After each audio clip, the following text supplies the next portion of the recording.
All right, moving right along to page 40 here. They're getting a little more back into this concept of half steps. So a half step on piano is, it's the same on any instrument, but on the piano, the way it looks is just going from one note to the next. So I'm playing all half steps here. So we don't care if the notes are black or white, it's just are they next to each other. So that can be a little confusing versus like on a guitar, it's a lot easier to see. We're just sliding down the fretboard a half step at a time. So we might call that chromatic scale if you do a whole bunch of half steps in a row. You might have heard stuff that uses this before. That kind of stuff, right? That's all half steps or chromatic. And they're trying to show you as much on this first diagram here, where they're like, hey, this black key to a white key, that's a half step. This white key to a black key, that's a half step. Oh, but this white key to a white key is also a half step because there is no black key in between there. So like I said, we don't really care about if the keys are black or white. We're just thinking left to right, if that makes sense. So whenever we play a note that has a sharp sign, which they're introducing here, we're gonna play the note that's a half step above or higher pitched than whatever note we put it in front of. So we can see if C is here, C sharp is this black note to the right of it. Well, if D's here, then D sharp must be that black note to the right.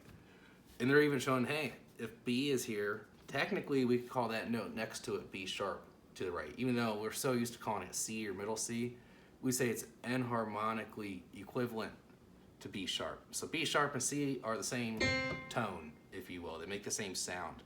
But in some songs we might want to call that B sharp. Sometimes we'll want to call that C. We don't have to worry about that for a very long time. So don't get. I'm glad they showed us that, but that's more confusing than it needs to be, and it's really not important. So we're getting pretty deep into some stuff. So they just got. They say one more thing that's kind of important here. They say rule for sharps, and this is true for flats too, which will come up later in the book. It says a sharp carries through the measure, but not past a bar line. In a new measure, the sharp must be written again.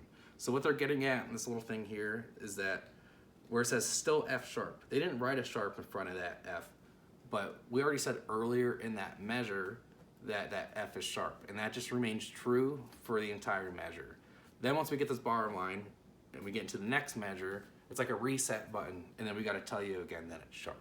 So that's also a little confusing, but again, the more complicated music gets, it can be really confusing if there's like a bunch of sharps written in that we don't really need to know. We're like, yeah, F sharp, and it's sharp for the rest of this measure.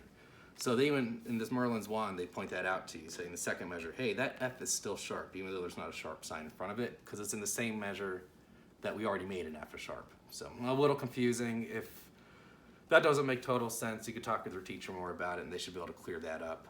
Worst case scenario, if that's really throwing a student off, I'll be like, just write a sharp in there, it's fine. And then as they advance, it's like, well, eventually we'll get rid of that. So looking like good old, this wide C position again. They got piano on the left hand, forte in the right, so that's good to know. And technically they want you to pedal this whole thing, so I'll go ahead and pedal that. See, there's their pedal line there.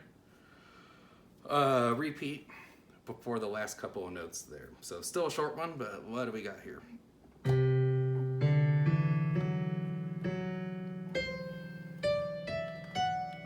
That. Then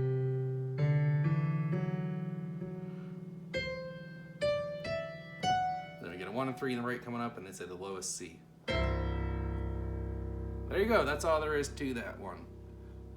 Nothing too crazy there, just getting used to the idea of sharps. So we probably should be ready for sharps on the next page, so let's check it out.